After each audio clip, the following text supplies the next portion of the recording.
All right, look, we know Hollywood loves to make reboots, right?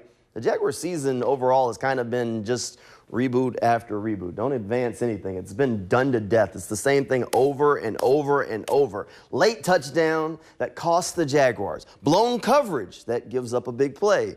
And it ends in a close loss after close loss. It's just the same old song and dance every week. I mean, honestly, it's just wild how stuff just doesn't change. It sounds like a broken record. Everyone's tired of hearing it. The players are tired of talking about it. And it kind of makes me feel like this, like I'm tired of trying to explain it.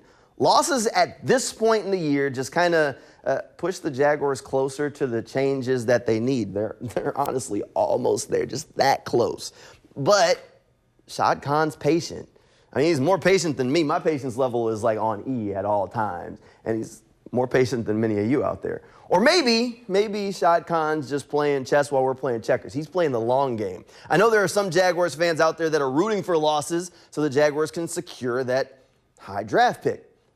You know, look, nothing's broke if everything's broken, right? What better way to lock in a high draft pick than to just keep everything the same? It hasn't been working, so if it keeps not working, which it's going to, then you end up with that high draft pick that you want. Doug and Trent have shown over the last year that if there's one thing they know how to do, it's how to lose a game. You can't lose the game if you already lost it. The Jaguars are 4-15 since last December.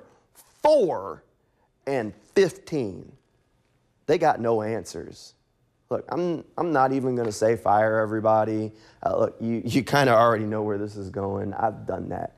Everyone knows that's what needs to happen, what has to happen. There's no other way about it. Instead, let's talk about things that are more pleasant than watching 4 quarters of Jaguars football right now. Like getting a tooth pulled.